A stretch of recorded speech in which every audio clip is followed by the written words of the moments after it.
Hello and welcome back to Katawa Shoujo. I have gotten me a drink and I am ready to keep reading. Last time we went and visited Rin and she was a little cold to us and it hurt our feelings, but it ended on kind of a nice note that reassured us that she still likes us and wants to be our friend. She just doesn't wanna. Oh, we also confessed that we like her. And she was like, "Don't do this to me right now, Hisao. I got a lot on my plate and I don't eat much." And he was like, "Okay, see you tomorrow." After a night of bad sleep, I go through the day mostly automatic. I put on my uniform mechanically, do my schoolwork mechanically, eat my lunch mechanically, reply to teachers mechanically, and thus when the final bell rings I still feel as if I had just woken up. My mind feels blank and overcrowded at the same time, and I can't even begin to unravel the tangle of feelings I've gotten myself into. We're back on the bus. I spend the bus trip downtown staring out the window thinking about these things. As a result, by the time I climb the stairs to the atelier 4 floors above Sai's gallery, I'm feeling completely exhausted. Does Rin still sleep at the school? I assume so.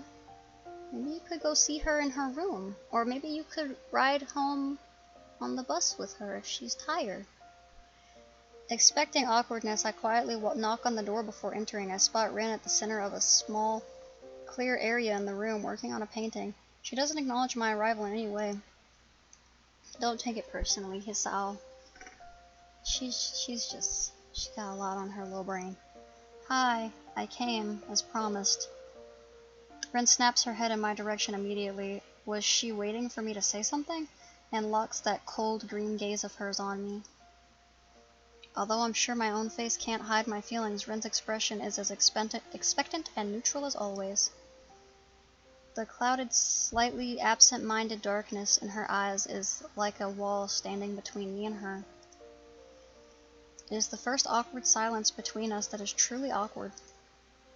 Yesterday both of us said something we couldn't take back, and there's no way it can be undone. I want to say something, but Rin forbade me from doing so.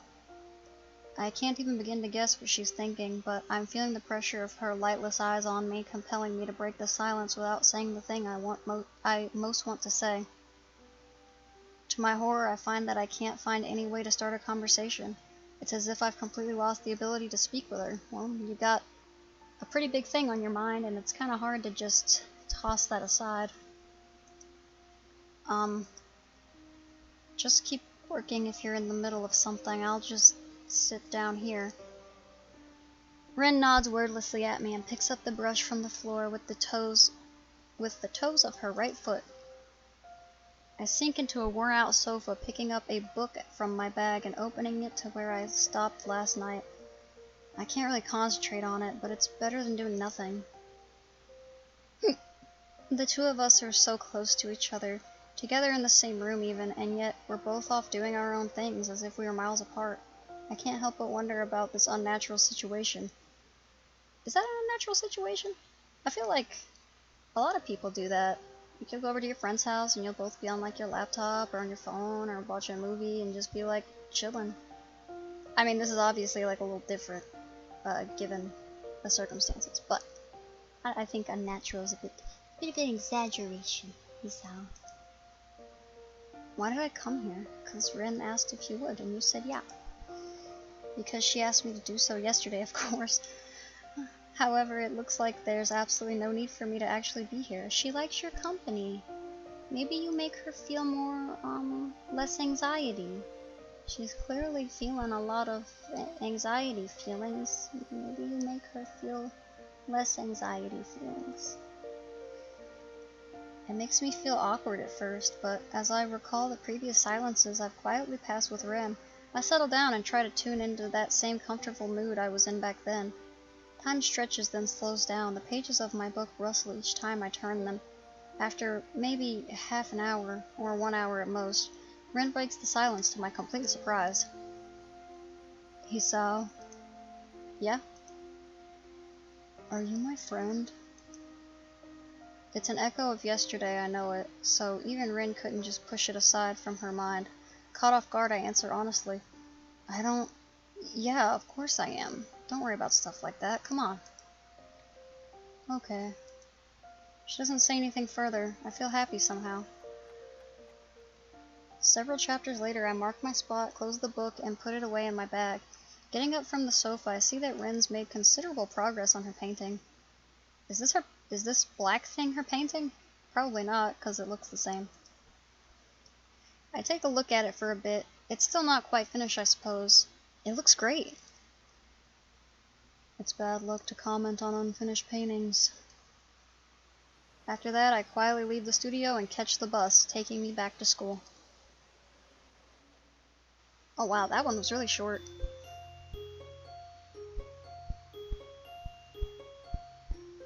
How am I supposed to know how these are gonna go? They're so short, but then sometimes they're like 100 years long. Life settles into some sort of vague, undefined norm. I visit Rin whenever I can, but each time it's as strange as the first. They consist mainly of me watching Rin at work, or just reading a book on the couch while she works. We barely talk at all.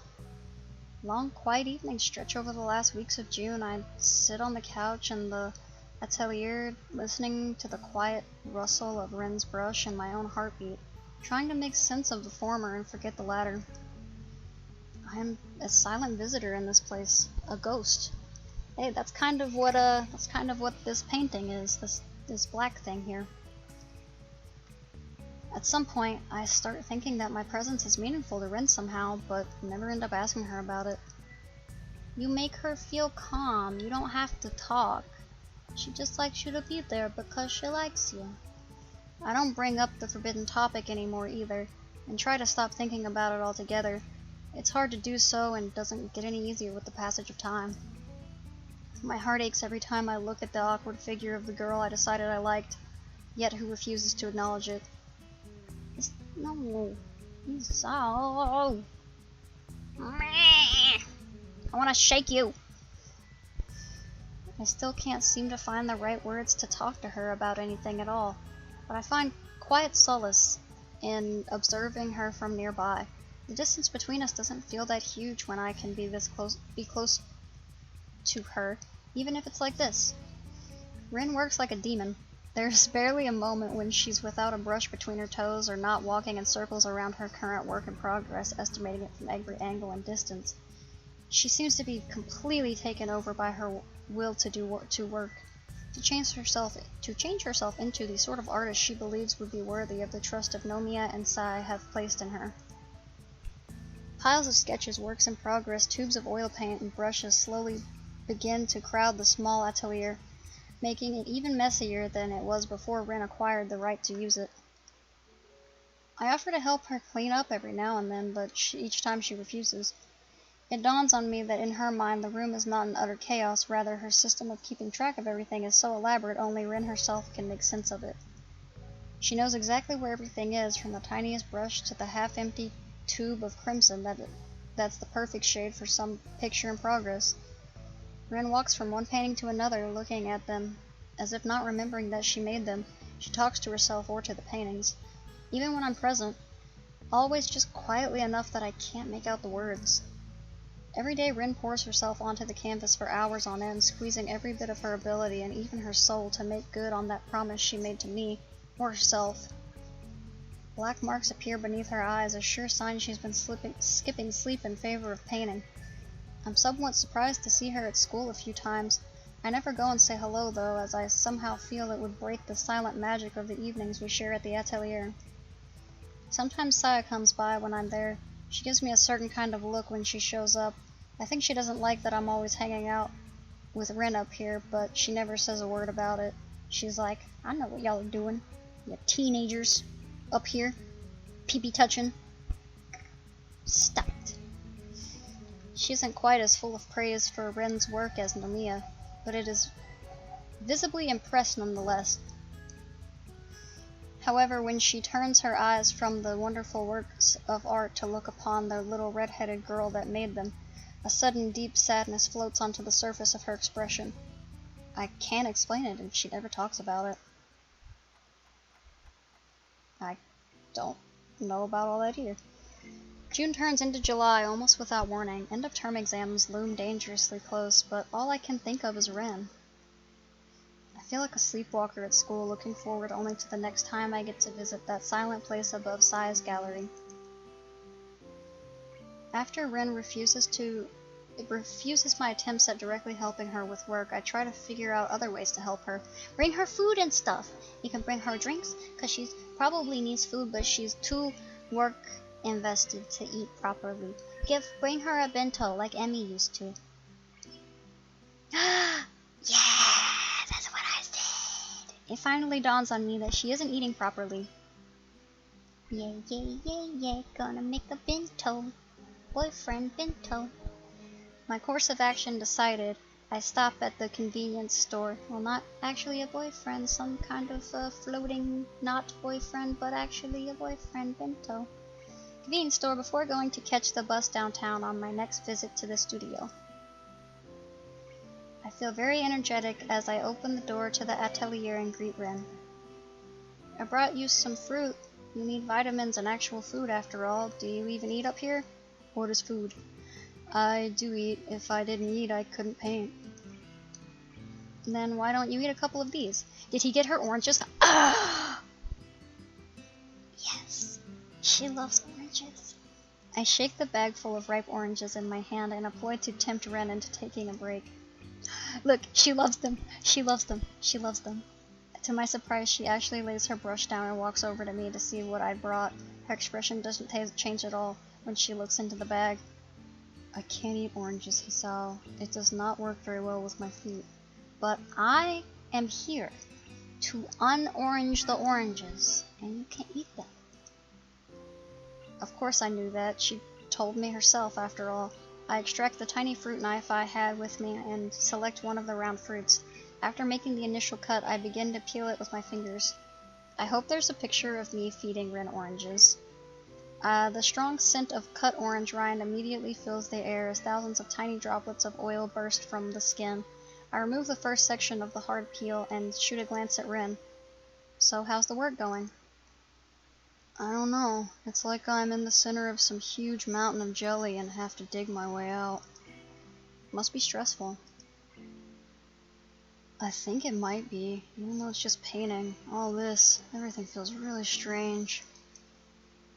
I wonder if Ren is the kind of person who likes to carefully remove all the white, fibrous stuff from oranges before eating them, or the more careless type who just eats them as they come. Maybe neither. I am the first type. I don't like the white stuff. I'm the former type, so I meticulously clean the Me too, Hisao.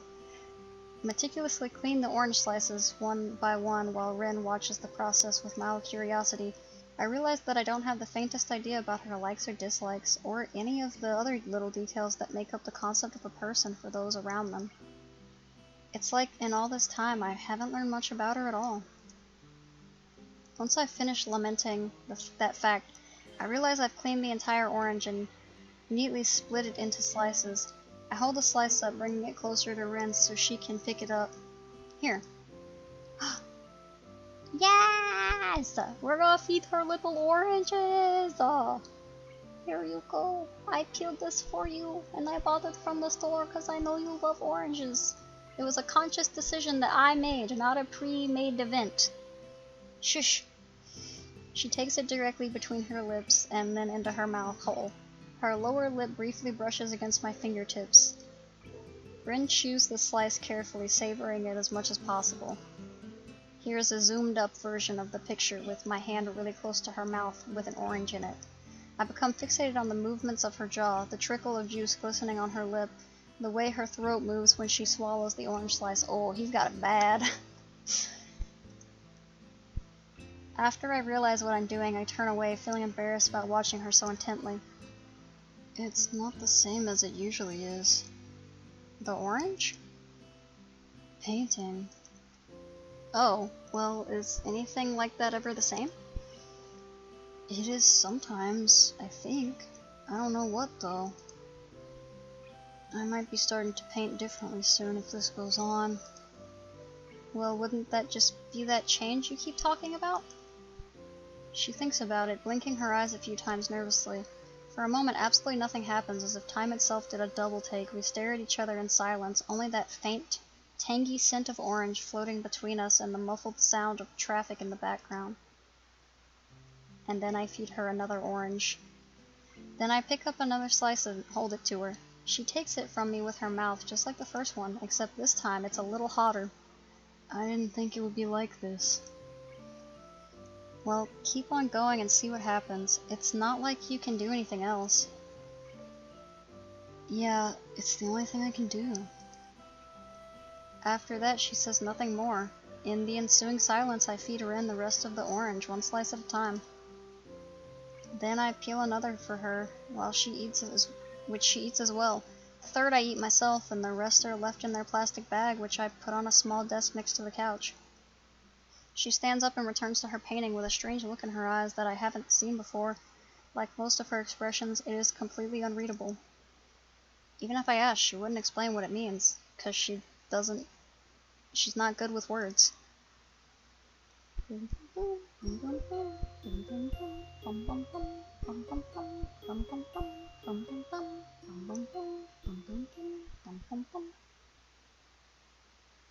Hello? She's smoking. Oh, that's bad. Some days later, I spot Rin and Sai standing together in front of the gallery as I walk down the street toward the gallery. They seem to be talking to each other while Sai has a smoke. Good afternoon. I say this even though it's not really afternoon anymore, and the music becomes really loud for no reason. I came a bit later than usual since I got caught up doing homework. It's going to be dark soon. Hello there, he sighed. Came to visit the little kitten again? Rin makes a face at the nickname. I guess she doesn't like it. Ironically, the way she wrinkles her nose like that really does make her look a little bit like a cat. Hello. Sai turns back to Rin to continue the conversation they were having. So, in other words, everything is going well enough? Rin makes a difficult expression and turns her face away from me for some reason. It's difficult. It's like I'm missing something, but I'll do it. Hard work and it'll be fine. I'm going to have to start working on my part of the preparations. I need to do a sales catalog, invitations, decorations, advertisements, and so on. I need the names for your works, and we also need to think up the general theme for the exhibition.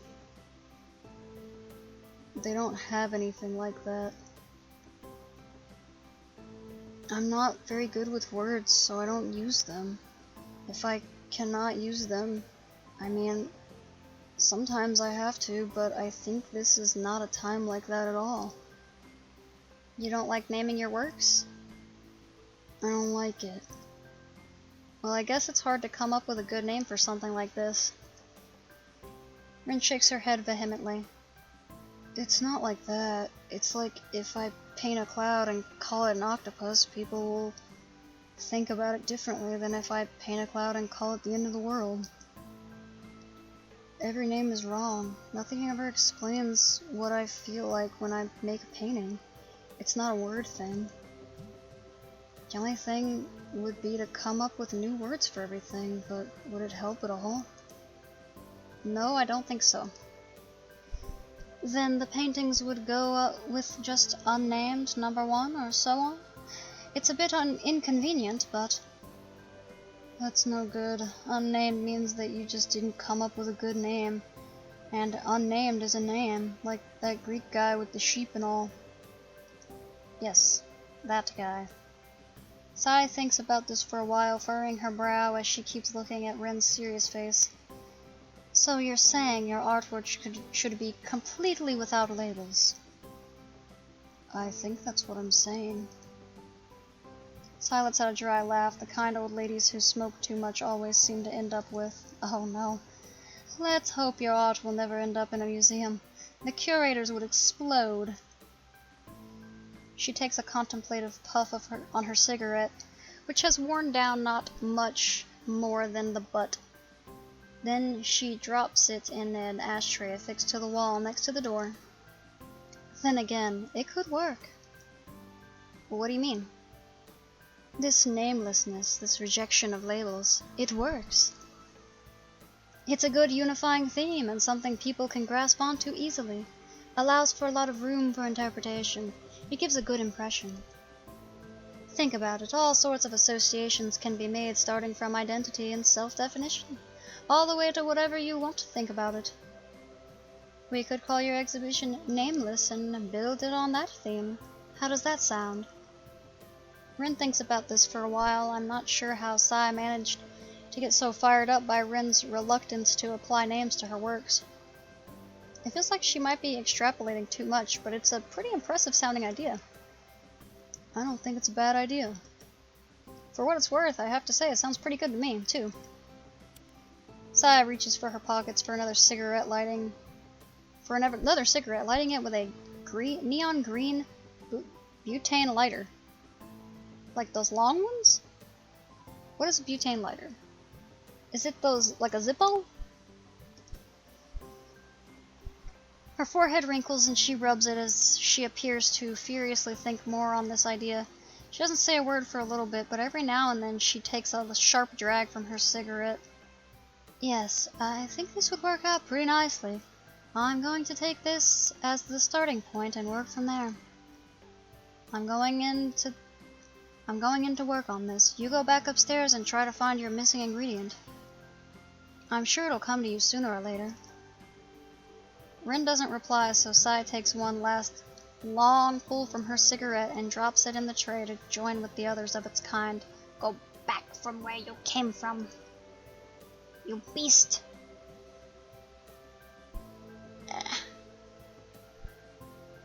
He banished it with all of its brethren. The gallery owner turns to head back inside, but is stopped by Rin just as she reaches for the door handle. Sai? What is it, kitten? Can I have some cigarettes? No. No, you cannot. Well, she's 18. I guess she could. She looks at Ren incredulously, clearly not having expected such a direct request. Not that I did either. Don't tell your teacher. She stuffs the packet in Ren's pocket along with the neon green lighter. I don't like this. The day is already folding into dusk when we climb up the dark stairs leading up to what is now basically Ren's atelier. As we go inside, Ren doesn't seem to be able to settle down. She keeps pacing around the room like a caged animal, looking through the skylight at the burgundy-colored dusk. The last light of the sun's advance across the sky reflects from the clouds floating over the town, filling every corner of the atelier with blazing orange light. So, painting is going well? She blinks, then relaxes her muscles. I didn't even realize how tense she was until now. Not really. I haven't painted in 3 days. I'm going in squares. Circles. If you say so. I tried doing things a bit differently, but it doesn't work. And now the old way doesn't work either. I need something more. It's not enough like this. Ren's response gives me pause, since, as usual, I can't exactly understand what she means. Although really, I shouldn't have expected anything else. She either says nothing at all or too much. Trying to comprehend and follow her train of thought feels like wading through the jungles of Borneo equipped with a wooden spoon and a map of Hokkaido. It's annoying how her thoughts are both laid out in plain sight and hidden from view every time she opens her mouth. What more? You said that to Sai as well. A missing ingredient? I think I have to destroy myself. Okay. Someone needs to maybe sit down and eat an orange. Okay. That sounds unnecessarily grim. What do you mean? Ren's shoulders slump and she turns to face me directly. I have to change. I've tried, but this is not enough yet. I have to destroy myself first, I think. Just to be clear, you were speaking metaphorically, right? Like learning to paint from scratch again or whatever, so to speak? She shrugs her shoulders as if there's no difference. There's no difference. So, you're going to start by smoking a cigarette for inspiration? Maybe. I've never tried this before, have you? No, can't say I have. Still, I'm not really sure if having a smoke is the best starting point. She responds to my words with another nonchalant shrug. I open the cigarette pack and look inside. It's almost full. Smoking is bad for you, but that's the idea here, I guess. Yes, I need to do something. I want to paint. I need something more. So, okay, fine. What's after a cigarette then? How do you intend to destroy yourself? Ren thinks for a split second, averting her gaze like she does when she doesn't want to get distracted. I don't know yet. I'll decide later. Ren bends down to pick out a cigarette from the end. She raises her head with one between her lips and turns to me, eyebrows curved into two arcs, challenging me to respond. I don't like this. Don't let her do that. I mean, yeah, she can't do it on her own. Don't let her do that. With a sigh of resignation, I picked up the lighter and raised it to meet the cigarette. I can feel Ren's warm breath against my quivering hand. Why'd you do that? Don't let her do that. Don't let her do that. The flame flickers to life on the third, especially with the context of her trying to destroy herself. Like, come on, Hisao. The flame flickers to life on the third strike of the flint, and I tried to aim the dancing fire at the end of the cigarette. An amber-colored glow spreads into the wrapping paper and tobacco as Ren inhales the first smoke. It seems to relax her significantly. Take it out of her mouth. To my surprise, she doesn't cough, despite telling me that she's a first-timer. Ren seems to remember that it's hard to blow the smoke out without spitting the cigarette out as well. She quietly sits down on the floor, bringing her foot to her lips like a circus contortionist, and expertly picks the filter between her toes. Or maybe she could light a lighter. I don't know what kind of lighter this is. I'm thinking it's one of those, like, long ones. I have trouble doing that. I feel like it'd still be hard with little footsies. I get down on the floor as well, and we both lie down almost simultaneously while Ren blows a steady stream of smoke towards the dim sky, but beyond the glass of the skylight, looking after it thoughtfully.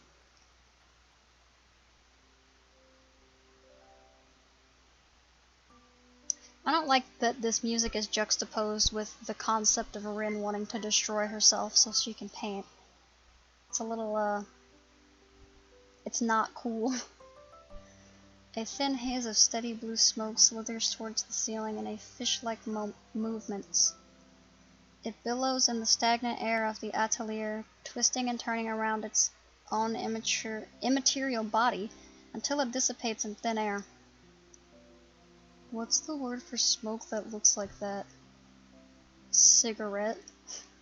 There is no word for that. We should maybe come up with one. Maybe. Ren takes another quick, experimental drag. It's not very tasty. Feels like inhaling the dust lying on top of a forgotten book about the memories of a dead kingdom. Do you want to try? My hesitation unintentionally surfaces again, making me freeze in the face of a rather trivial and commonplace challenge. Ren's ability to take everything so coolly is something I'm a bit jealous of. Alright. This is terrible. Stop doing that. Taking it from her, I have a drag on it, fighting almost the sudden choking feeling in my lungs as they fill with smoke. To my embarrassment, I fail. Well, okay. I'm like, dude, you have a heart problem. Like, well, that's lungs. I don't know. It's not good for you. Stop. Wheezing and hacking my lungs out. I feel flustered, but maybe I haven't lost too much face in Ren's eyes. I don't like this. I don't like this. It's less unpleasant on the second try, but I still pass the cigarette back to Ren. Like a pair of budding delinquents in middle school sneaking their first smoke out of sight of their teachers and parents. Well, I suppose it's not like, that's exactly what we are. Except you're both actually old enough to smoke, and you could have bought your own cigarettes if you wanted to. It's just, this is just questionable. After a while, the cigarette has shrunk most of the way down to the filter, and is still looking quietly out of the skylight. With her looking out there, the silence inside the atelier seems to deepen even more. Are the cogs of creativity turning behind those eyes right now? I don't know. She looks like she wants to go to sleep. Do another one. Brah! This isn't cool. I mechanically pick another cigarette, light it, and place it on Ren's lips. She takes a few quick puffs and moves it awkwardly around with her lips.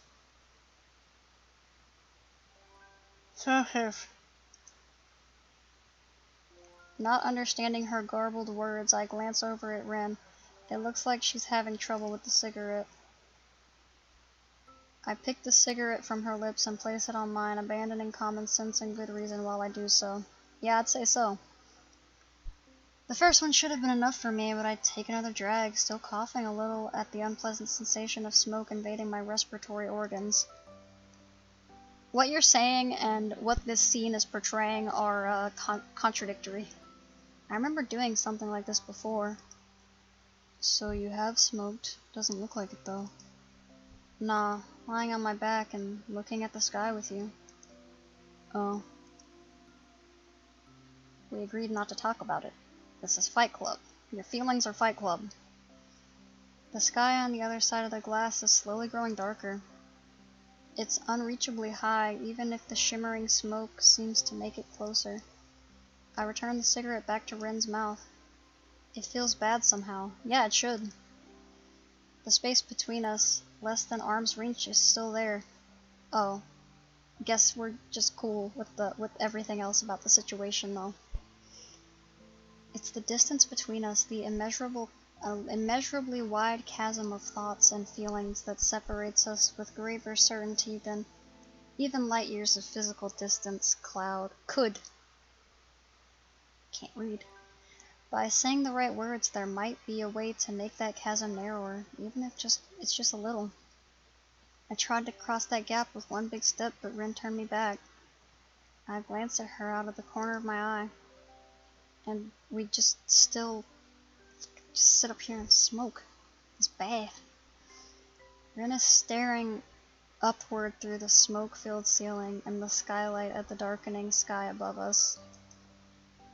It's almost like she's sleeping, even though I know she isn't. Her eyes are open, as is her mouth. I take the cigarette from Ren before it falls on her cheek. Yeah! She doesn't react to my touch in any way. So this is where we are now. I wonder if we can ever be closer than this. I mean, you're over there sharing a cigarette and an atelier, staring up at the sky and wondering about the meaning of life. That seems like pretty damn close to me. That's at least a bonding experience. I take a drag of the cigarette and blow a thin stream of smoke upwards. These indirect kisses are the only things that connect us right now. And the mutual understanding of self-destruction. The taste of Ren's lips on the filter mixed with the ashen taste of the smoke.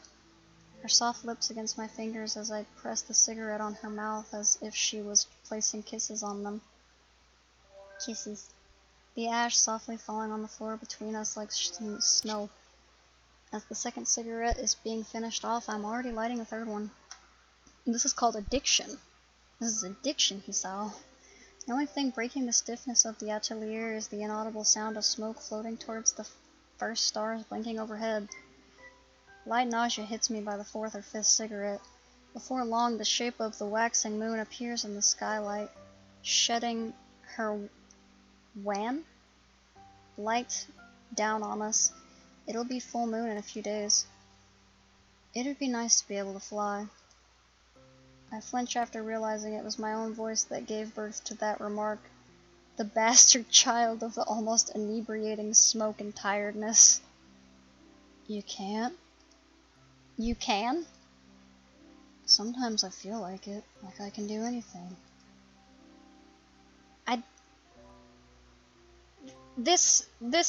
This whole situation is hitting way too close to home than I'm comfortable with.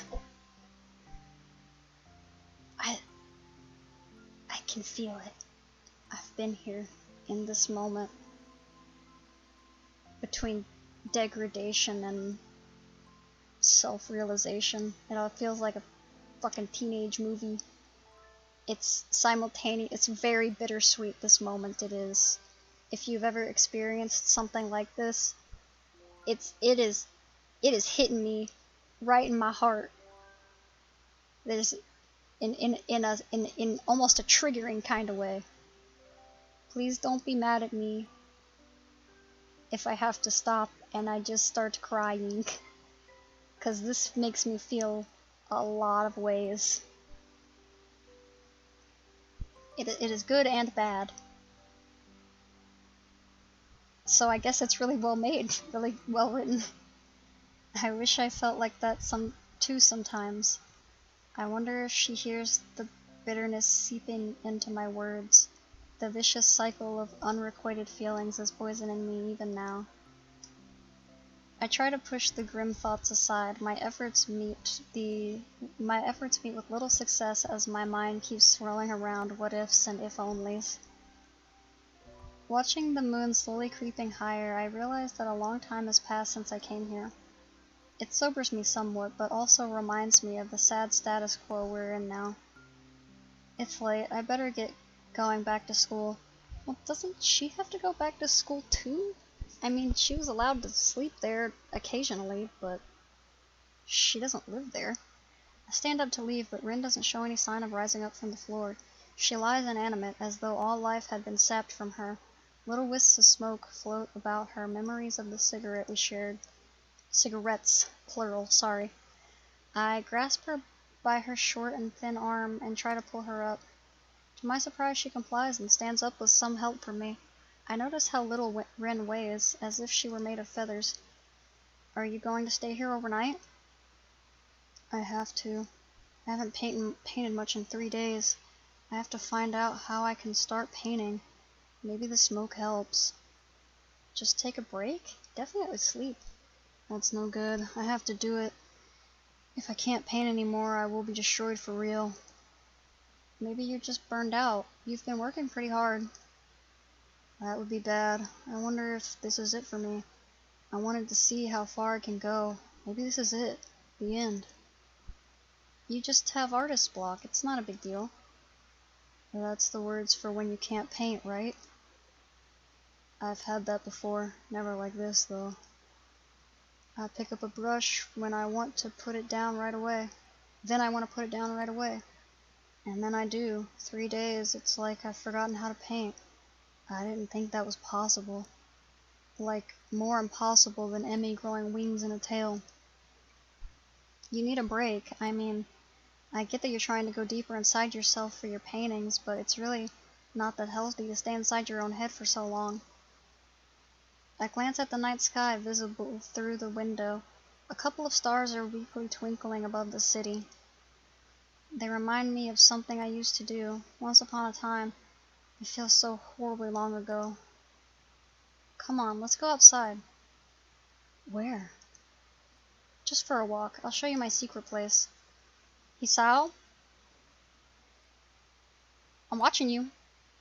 You better stop. I don't know if it works in this town, but we can try.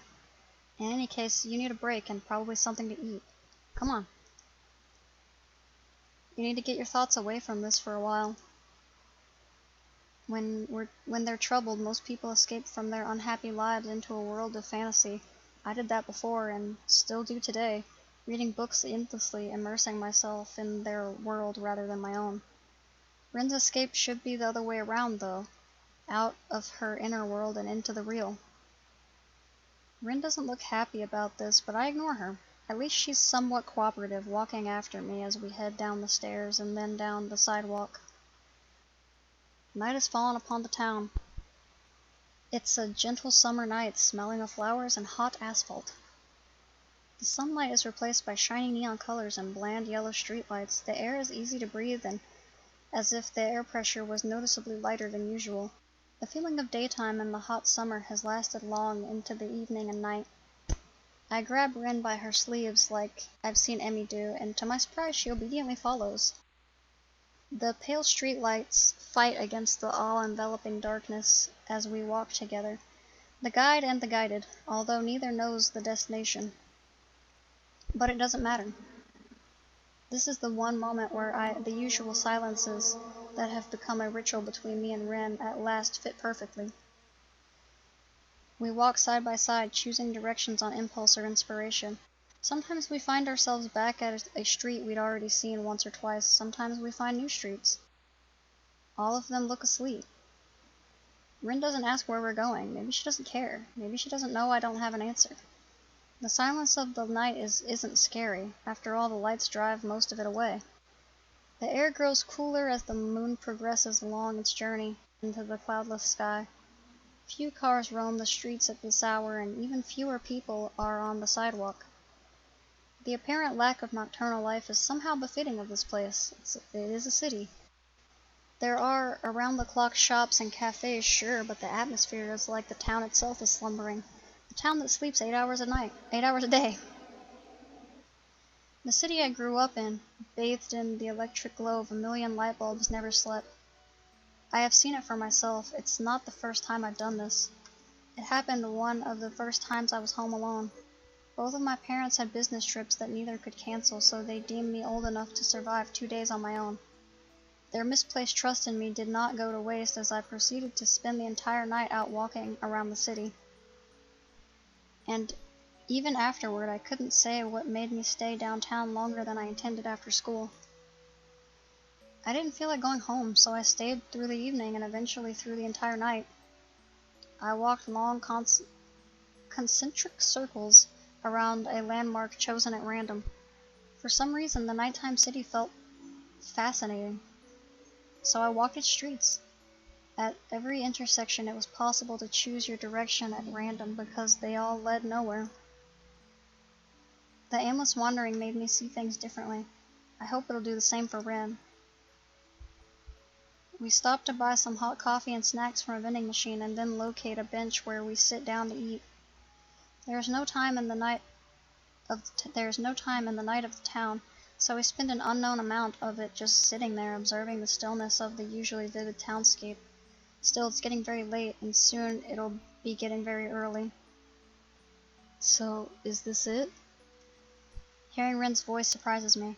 She doesn't sound bored, rather her tone is inquisitive, uncertain as to why I dragged her out here, yet curious to find out the answer.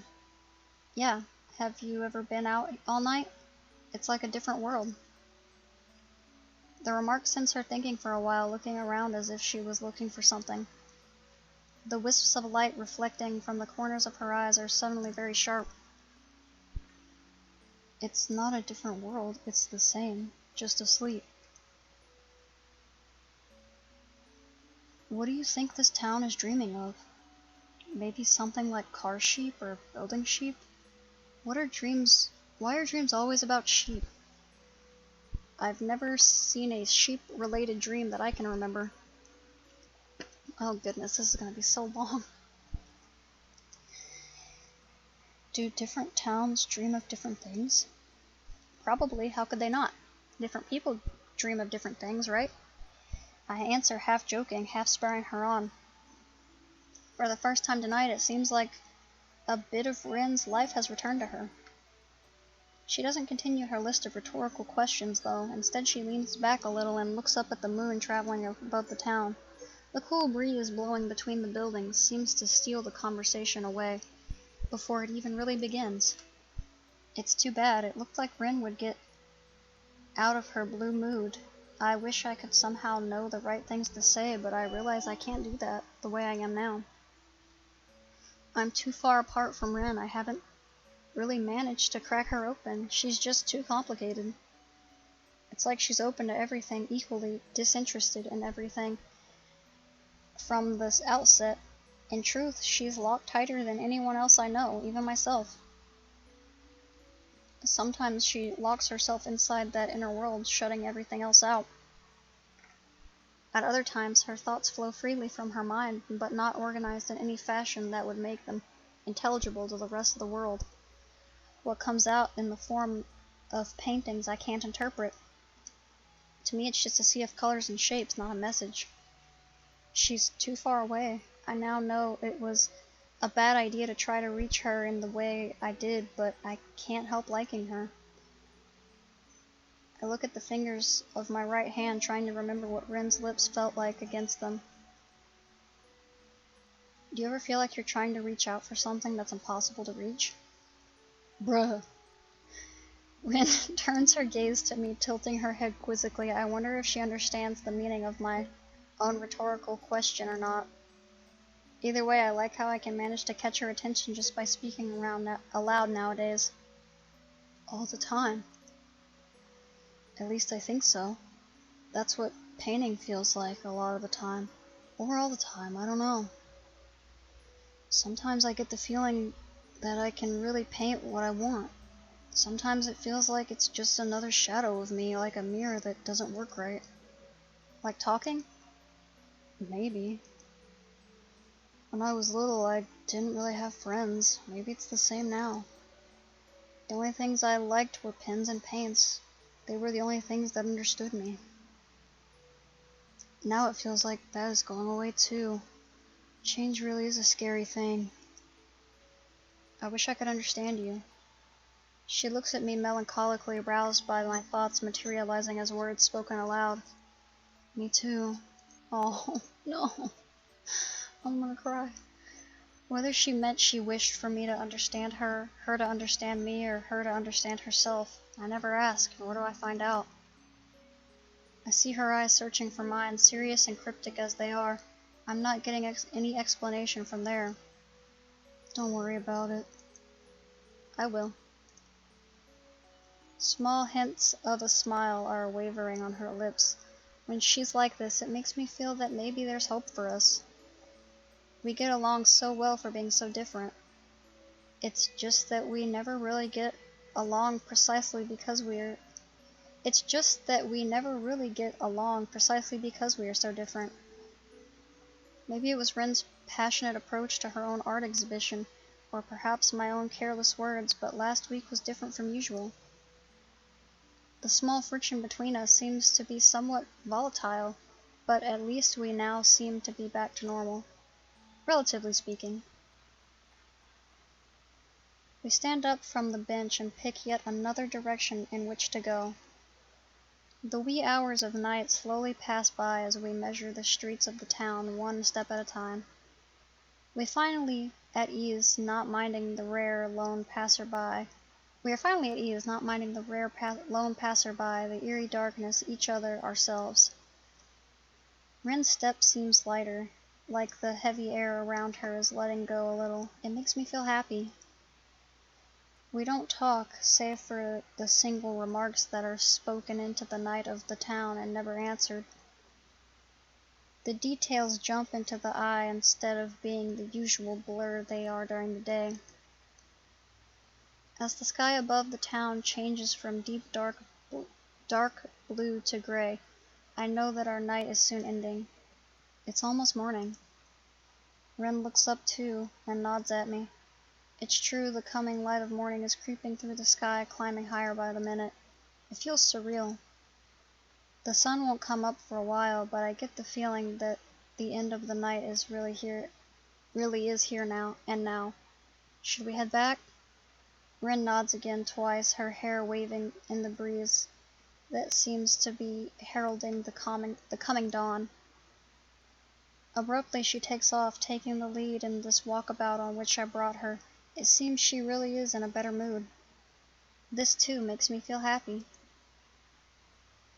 Ren's navigational skills are probably not much better than mine, but we eventually find ourselves in front of Sai's place. I don't know if this was any help. I did this once before, but it was more because of a stupid impulse or maybe restlessness back then. Maybe this was a silly idea and didn't really help you at all. She just nods as an answer. So, do you know how you're going to destroy yourself now? I have some ideas. I don't want to see you for a while. Whew. Don't come and see me. Do something else. Whoa. Oh, okay. Her ultimatum catches me too, Hisao.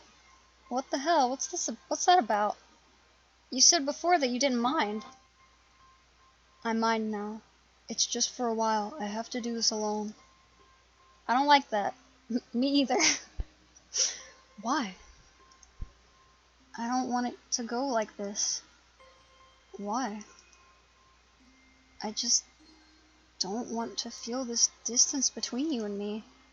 She tilts her head like a bird, her eyes narrowing a little as she thinks. Then you can touch me. What? You can touch me if you want. You'd feel better, right? I don't know. Try. Where do you want me to touch you? No boobs or left ear. Other than that, you can left ear? Fine. I raise my hand hesitantly, even though I don't know why I'm actually doing this. Her eyes tell me that she's not going to explain. 1,000 thoughts race through my head as I slowly bring my hand closer to Rin's face and press 3 fingers against her pale cheek.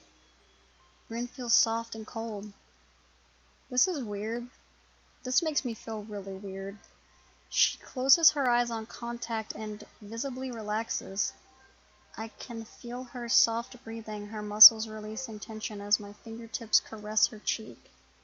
She doesn't rest her head against my palm or anything else you'd expect a girl to do in this sort of situation. In fact, she hasn't reacted at all, save for those now shut eyes. Once I withdraw my hand, she opens them again. It might just be an illusion created by the timid morning sunlight playing with my eyes, but Rin looks like she's holding back a smile. This is the problem with our relationship. Half the time I have no idea what is going on, the other half I just fail to understand why things are going on like they are. As usual, I'm not going to get an explanation. Rin merely takes a step towards the door. See you later. Oh, okay. Then she disappears from my reach for an undefined period of time. Okay. That's jarring. Hey, I know we had this weird semi-romantic smoking and walking around aimlessly thing, but don't come see me. Like, I'm floored, yet I kinda get it. I kinda get it. I don't know if it's good that I kinda get it. But yeah, like, whoa. Wow. I feel that. It's not, it's weird. It's a familiar feeling that I can't explain, and I don't know if it's just me specifically, or if it's just like an innate human emotion that kind of everyone goes through, or what, but it's a lot. Whoa. Okay, God, that was almost an hour. I'm gonna leave it here. I don't quite have words, but that is truly some emotions that ticked on me. That really man. Okay. I'm gonna leave this here. Bye.